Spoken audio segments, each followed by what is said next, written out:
My husband vanished after saying, "Don't trust them," and now I know exactly who he meant. The night my husband disappeared, the air inside our house felt wrong. Too still.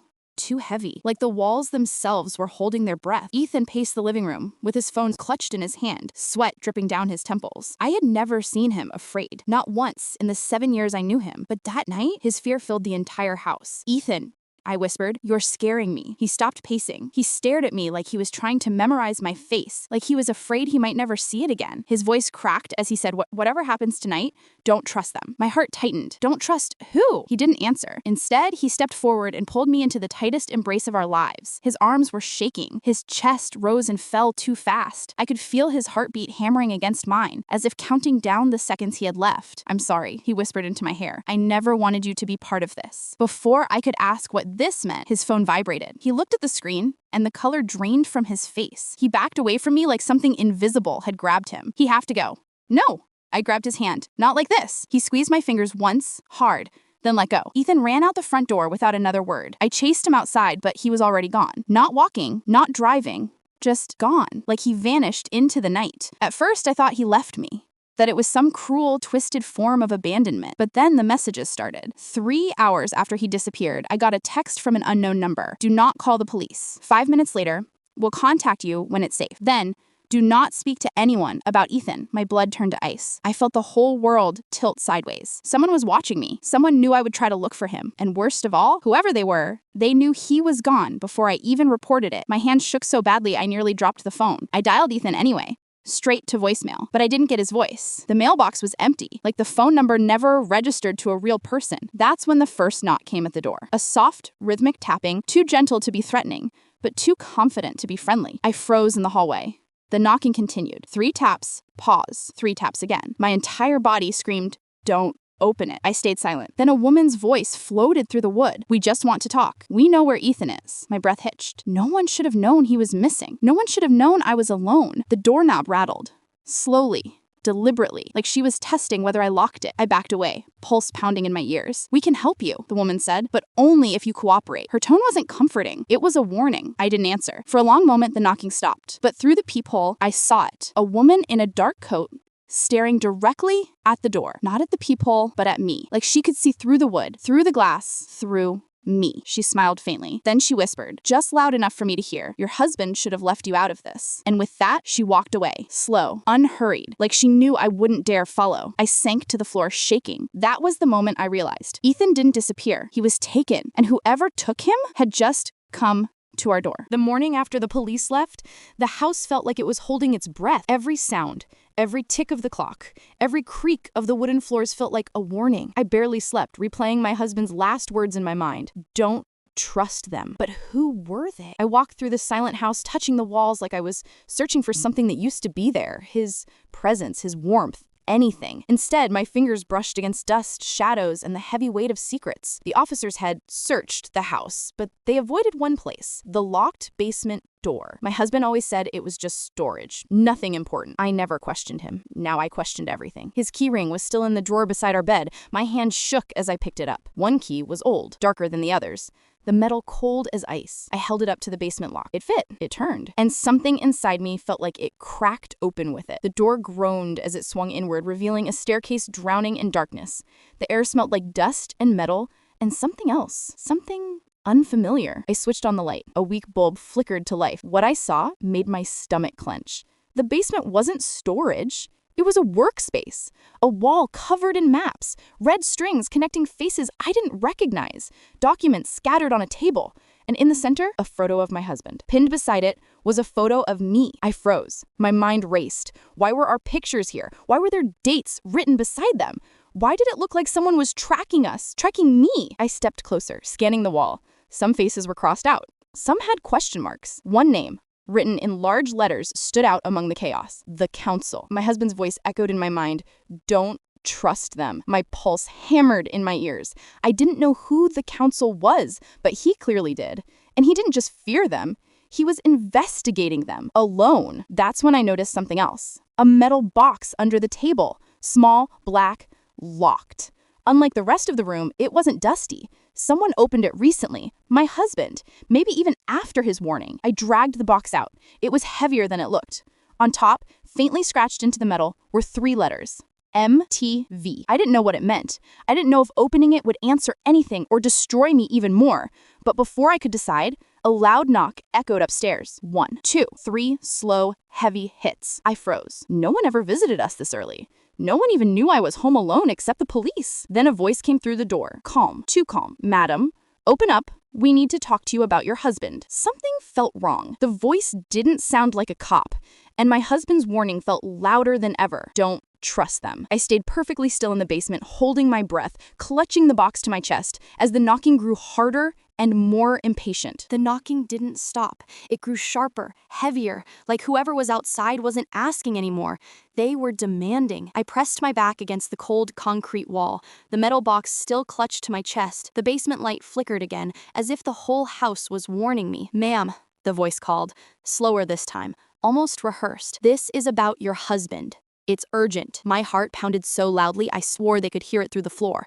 I didn't move, I didn't answer, I just listened. Something in their tone felt wrong, too calm, too steady, as if they already expected resistance. Then a second voice joined in.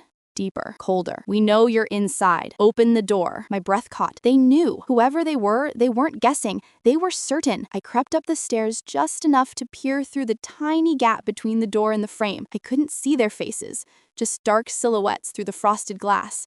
No badges held up, no police lights reflecting off our windows, just 2 still figures. Not cops, not friends, not anyone I wanted to let in. A floorboard creaked beneath my foot. The sound was small, but it was enough. There, one of them whispered. Basement. My blood turned cold. How did they know where I was? I darted back down the stairs, moving as quietly as I could, but the moment my foot hit the basement floor, the front door handle rattled violently. They were trying to force their way inside. Panic wrapped around my throat as I scanned the basement for anything I could use. My eyes landed on the old fuse box on the far wall.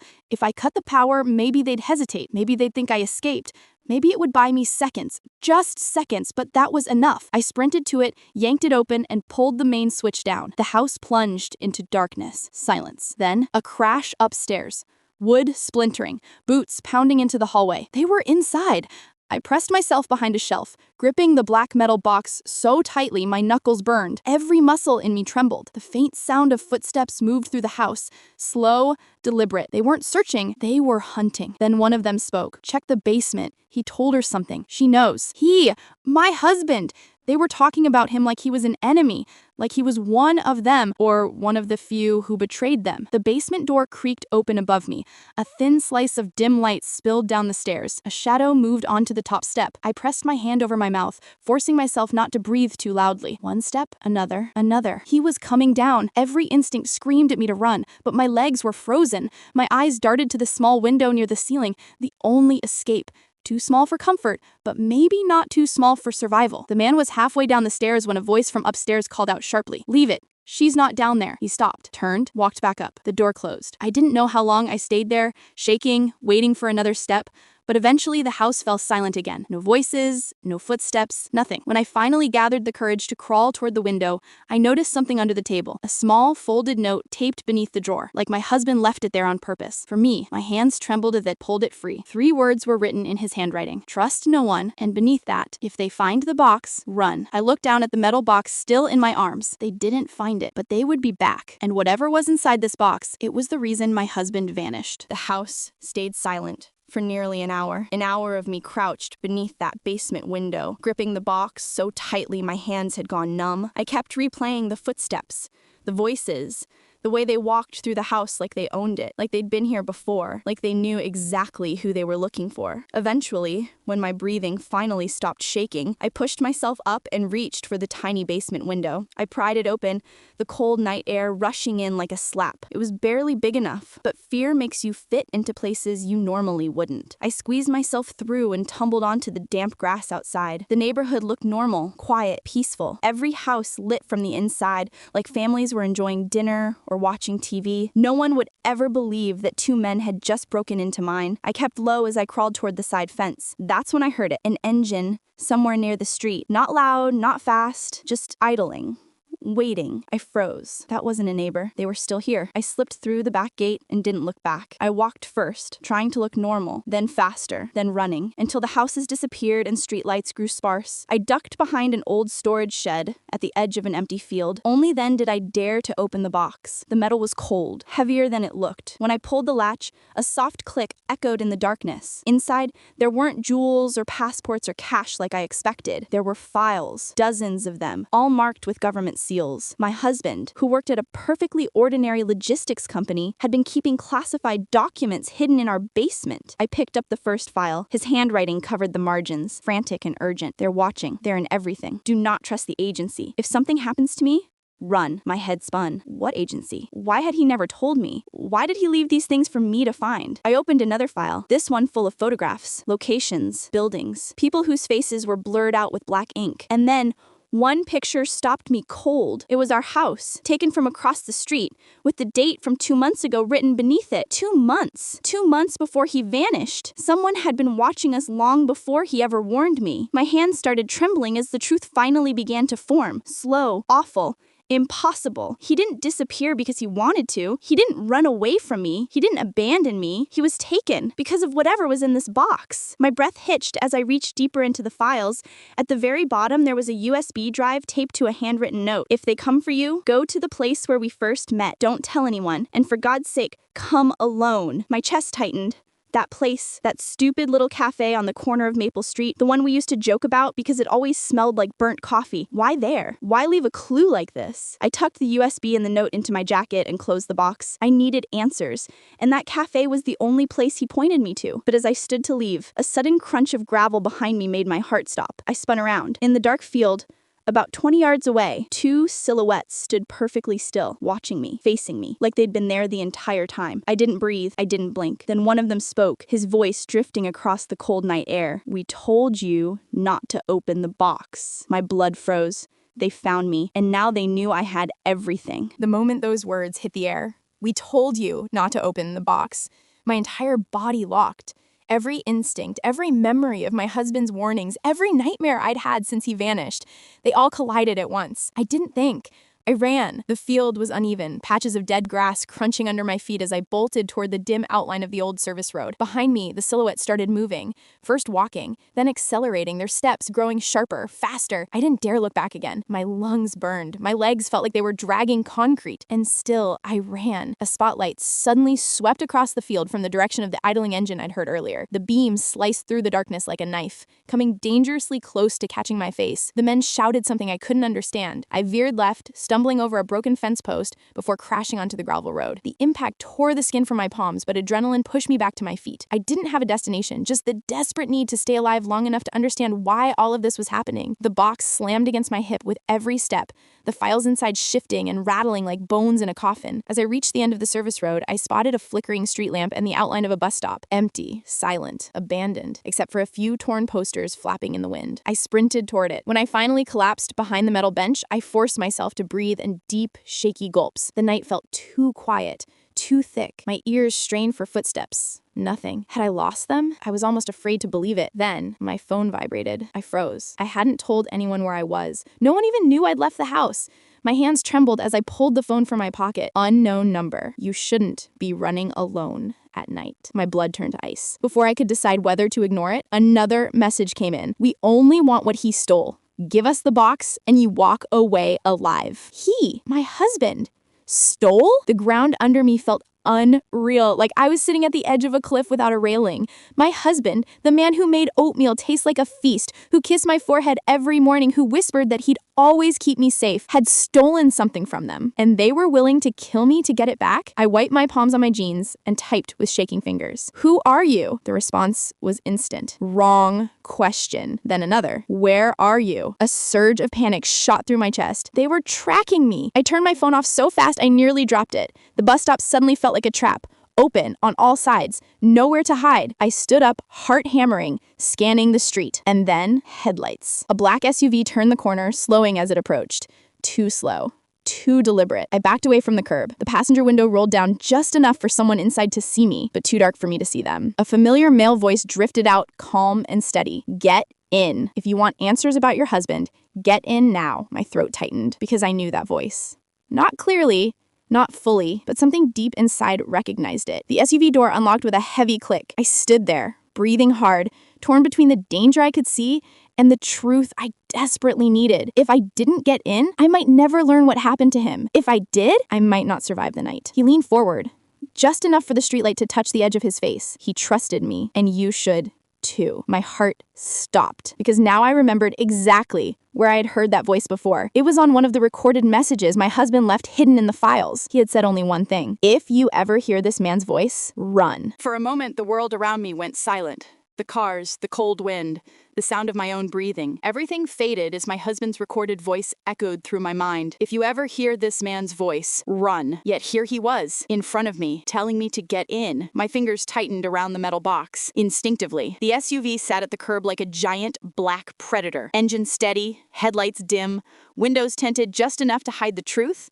but show the danger. The man leaned closer, revealing more of his face under the flickering street lamp. A scar, a thin, pale line running from his cheekbone to his jaw. My stomach twisted. I remembered that scar. I'd seen it before. In the basement, on a photograph pinned near my husband's picture. A faint name scribbled below it. Agent K. He wasn't here to help me. He was one of them. The man smiled slightly. Soft. Too soft. You look cold. Come on, I'll explain everything. I stepped back. He noticed. His smile faded, replaced with something sharper, like he was calculating how fast he'd have to move to grab me. No, not here, not now. Move. I turned and ran. I heard the SUV door swing open behind me. The slam echoed down the street like a gunshot. The engine roared louder, the tires screeching as the vehicle lurched forward. I didn't look back. I couldn't. My feet pounded the pavement as I sprinted between two buildings, cutting into an alleyway so narrow the walls scraped my shoulders.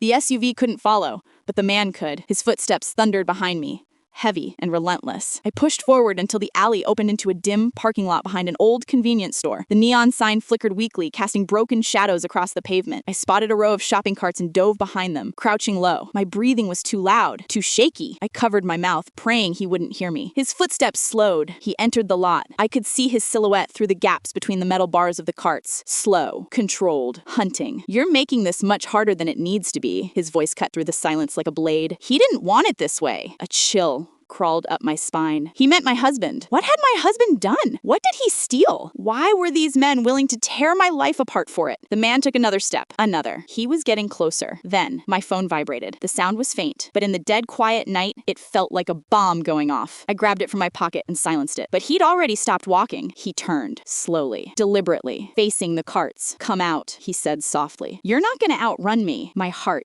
slammed against my ribs. He took one step toward me. Suddenly, another ringtone cut through the air. Not my phone. His. He answered it immediately. Yes? A pause. Then his whole posture shifted. Tension. Anger. Urgency. She what? Another pause. Find her. Now! He hung up and stormed away, leaving the parking lot without looking back. I waited. 5 seconds. 10. 20. Only when the SUV sped off did I finally breathe again. I pulled my phone out. The call I got, the one that almost exposed me, was from a number labeled only as unknown, encrypted.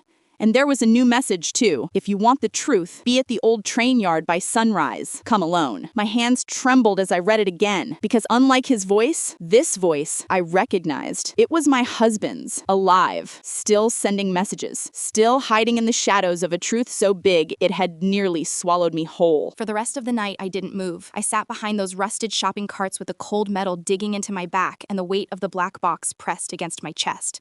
My mind raced in circles so fast it felt like I was losing pieces of myself with every thought. If you want the truth, be at the old train yard by sunrise. Come alone.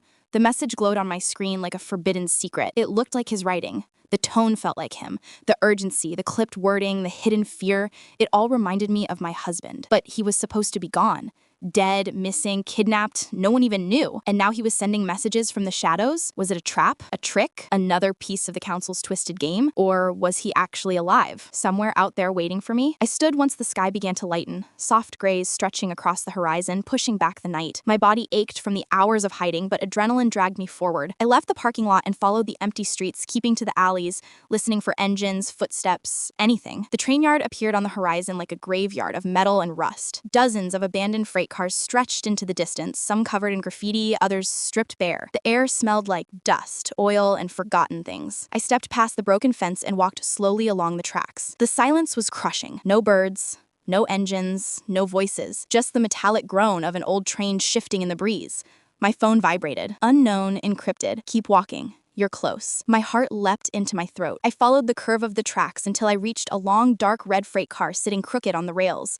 Its sliding door was slightly open, barely an inch. Something metallic glinted inside. I approached cautiously. Another message. Inside. I hesitated, my fingers hovering near the door. Every instinct I had screamed at me to turn around. But the need to know the truth about him, about the box, about the council, pulled me forward. I slid the door open. The metal screeched loud enough for me to flinch, but when the gap widened, my breath caught, my heart stopped, my knees nearly buckled, because someone was sitting on the floor of the freight car. Someone hunched over, breathing hard, clutching their arm like they were wounded. Someone wearing the same black jacket my husband wore the night he disappeared. I stepped in slowly, whispering, "Is it really you?" The figure lifted his head, and I saw his face. Bruised, exhausted, thinner than before, but unmistakably him, my husband. "Close the door," he whispered, voice shaking. "They're here." My fingers froze. "Who's here?" I whispered. He swallowed hard, eyes darting to the cracks in the metal walls. "The council, Agent K, everyone. They know you have the box. They know I contacted you. They're watching the yard right now." My pulse spiked. "Then why did you bring me here? We have to go." He reached out and grabbed my wrist, pulling me closer. His voice dropped to a desperate whisper. "We can't go. Not yet. You need to know the truth before they catch us." My mouth went dry. "What truth?" He looked at me. Really looked at me like he was about to break apart. "He didn't just come after me. They came after you." My blood turned to ice. "Why?" I whispered. His next words shattered the world round me. "You're not who you think you are, and neither am I." For a moment, the world inside that freight car felt too small to hold the truth he'd just spoken. The metal walls closed in around us, the rattling of distant train tracks echoing like a warning. My husband's face, pale, bruised, terrified, blurred as every heartbeat thudded inside my skull. "What do you mean I'm not who I think I am?" My voice cracked, barely escaping my throat. He looked down, breath trembling. "I should have told you years ago," he whispered. "But telling you would have put you in danger before you were ready, before I could protect you." I stepped back, my legs scraping against the cold metal floor. His words didn't feel real. None of this felt real. "Just tell me," I demanded. "Right now." He lifted his eyes. Haunted, exhausted, but determined. "The council isn't after me," he said. "They're after you. They always were." My chest tightened until breathing felt impossible. "Why? You're not just anything," he cut in. "You were born into something powerful, something they've been trying to control for decades." I shook my head violently. No, my family, my parents." He swallowed hard. "They weren't your biological parents." The world stopped. I felt the train car tilt, even though it didn't move. My ears rang. My vision blurred. "No, that can't be true." He reached slowly into his jacket, pulling out a small, folded document, edges burned, stained, like it had survived a fire. "This," he said softly, "is your real birth record." My hands wouldn't stop shaking as I took it. The paper felt too light to carry something so heavy. There was my date of birth, my footprint, but the names weren't the people who raised me. The surname printed there was the same one I'd seen in the files, inside the black box. A name written over and over again next to words like inheritance, heir, target. I looked up, breath hitched. "What is this? Why didn't they tell me?" He exhaled shakily. "Because your real family died under mysterious circumstances when you were a baby. The council didn't want the world to know someone with your name was still alive. You were supposed to disappear too, but someone rescued you and hid you with another family." I felt like my bones were turning to ice. Every memory of childhood suddenly felt foreign, borrowed, stolen. "This makes no sense," I whispered. "Why would the council care about me? A baby?" His voice broke. "Because you are the rightful heir to everything they wanted. Influence, money, control, a legacy they needed erased." The air tasted metallic, like fear itself. "And you?" I asked, throat dry. "Where do you fit into all this?" He closed his eyes, guilt flashing across his face. "I was assigned to watch you, at first." "No," my heart cracked. "But I fell in love with you," he said quickly. "I couldn't follow their orders anymore. I couldn't let them hurt you." Tears burned in my eyes. "You lied to me our whole marriage?" "I protected you," he whispered. "Every day, every minute, everything I did was to keep them away from you." Silence filled the car, thick enough to drown in. He continued, "When they found out I switched sides, they came after me. After us. I stole the box because it contains everything they want, everything they killed for. And if they get it back, they'll erase you for good." A distant engine rumbled through the yard. He flinched. "We're out of time," he whispered urgently. "They're already here." I clutched the birth record to my chest, my entire life collapsing and mutating in seconds. "Where do we go?" I asked, voice trembling. He reached for my hand. "We don't run anymore," he said. "We fight." Before I could respond, a metallic click echoed outside the freight car. A shadow, a silhouette, someone standing just beyond the door. Then a voice, a cold, familiar voice, spoke. "Step out, both of you. Now." Agent K. They had found us. The moment Agent K's voice sliced through the still air, my heart stopped. It wasn't just the tone, cold, steady, almost bored. It was the absolute certainty in it. He wasn't guessing. He wasn't searching. He knew exactly where we were. My husband tightened his grip on my hand. His palms were cold, sweaty, terrified. "Stay behind me," he whispered, barely moving his lips. The freight car's metal walls vibrated with footsteps, multiple footsteps, crunching gravel, spreading out, surrounding us. A slow, synchronized rhythm. The sound of people who had done this countless times before. We were trapped. Agent K spoke again, his voice echoing with cruel calm. "If you don't come out, we'll drag you out. And we won't be gentle." My husband leaned close, breath shaking. "Don't listen to him. Don't say anything. Whatever happens, stay quiet." The space between us shrunk to nothing. His forehead touched mine for just 1 second. A tiny, desperate moment in a collapsing world. "I'm sorry I lied. I'm sorry I brought this to your life." His voice cracked. "But I'm not sorry I met you." My throat tightened. Before I could respond, a heavy metallic clang slammed against the side of the freight car. They were testing the walls, finding weak spots, measuring how long it would take to breach. "We don't have time," my husband hissed. He crawled to the far corner of the car, gripping a loose metal panel. I hadn't noticed it before. Dull, scuffed, but separate from the rest. He wedged his fingers into the gap and pulled hard. It shifted. A hidden exit, a passage barely large enough for one person. "They don't know about this. Go." My chest collapsed inward. "No, I'm not leaving you." He looked at me, really looked at me, with an expression that held years of fear, love, guilt, and resolve all tangled together. "You have to," he said. "If they get you, it's over. Your name, your bloodline, everything your real family died for, they'll erase it forever." Another slam hit the freight car, louder this time. The metal dented inward. He shoved the panel further open. "Go. Now." I shook my head violently, tears spilling. "I'm not leaving you to die," he said. "I'm not dying. I'm buying time." The wall dented again, this time accompanied by voices on the other side. On my signal, Agent K ordered. 1. My husband pushed me through the opening. 2. I grabbed his jacket. "Come with me. I can't fit through first. It's too tight. And if we both get stuck, we both die." 3. The freight car door groaned, beginning to slide open. My husband shoved me through the panel with everything he had. I tumbled out into a narrow maintenance tunnel beneath the tracks, scraping my hands and knees on concrete. Everything spun. Above me, the freight car door slammed open. I heard Agent K's voice. "Where is she?" Then my husband, his voice steady, defiant, trying to sound alone. "She ran. You'll never find her." A gun cocked. Agent K didn't sound amused. "I don't need to find her. I just need you." My lungs seized. "No!" I screamed silently, my voice trapped in my throat as I crawled deeper into the darkness. Boots rushed inside the car. A struggle. A crash. A grunt of pain. My husband's. And then his voice. Raw, strained, but still fighting. "You'll never touch her. She's the last one.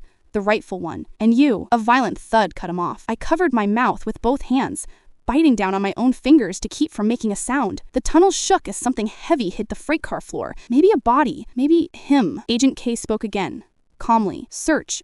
Every tunnel, every track, every exit. Bring her alive. The council wants to finish what they started." Footsteps thundered overhead. They were coming for me, and I was alone, with nothing but the black box, the truth, and the echo of my husband's last words, "Run." The tunnel stretched ahead of me like a throat swallowing me whole, narrow, damp, echoing with every trembling breath I tried to quiet. Above me, Agent K's orders ricocheted through the metal skeleton of the train yard. Boots thundered. Lights swept across the tracks like hunting knives. They were everywhere, and I was the only target left. My husband's last cry still pulsed inside my ears, like a heartbeat that wasn't ready to die. Every part of me wanted to crawl back through that panel, to throw myself into the chaos and drag him away. But his voice, broken, desperate, certain, held me in place. Run. So I ran. The tunnel twisted downward, colder with every step. My hands brushed the walls, damp with condensation. My knees shook, my vision blurred. But I ran until the sound of boots faded behind me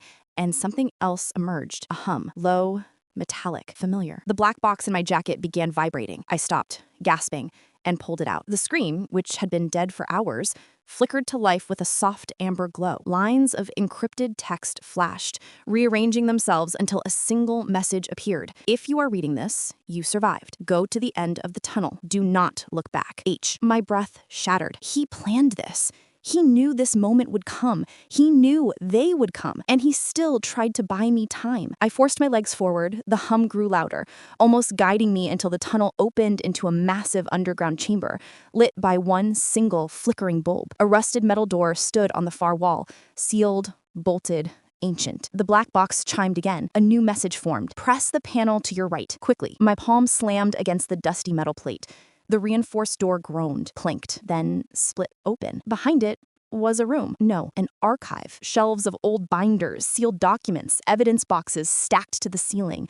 A cold chemical smell hung in the air. On the center table lay a single folder, untouched, illuminated by a lone desk lamp. It had my name on it. Not my married name, not the name on my license, my birth name. I froze. My hands trembled as I opened the folder. Inside were photographs, grainy surveillance shots, newspaper clippings, reports stamped classified, a picture of a couple, my parents, standing in front of a gated building I had never seen before. But the headline beneath it made my stomach drop. Council whistleblowers found dead in home explosion. My pulse stuttered. Whistleblowers. Not random victims, not accidental casualties.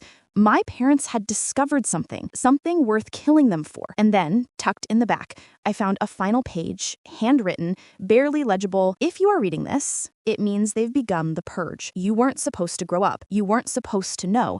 But you survived. And the last proof of what the council did lives in you. My vision blurred as the words sunk into me like ice. A noise tore through the chamber. A metallic screech. They had found the tunnel door. Boot steps flooded the corridor. My pulse slammed against my ribs. I grabbed the folder, shoved it inside my jacket, and reached for the black box again. It buzzed weakly, its light dimming, battery dying. But one final message appeared. I'm buying you more time. When they take me upstairs, run. Don't stop. Don't grieve me. Finish what your family started. My knees buckled as a sob ripped through me. He wasn't escaping. He wasn't fighting for both of us. He was fighting so I could live. A voice echoed down the tunnel. Rooms ahead.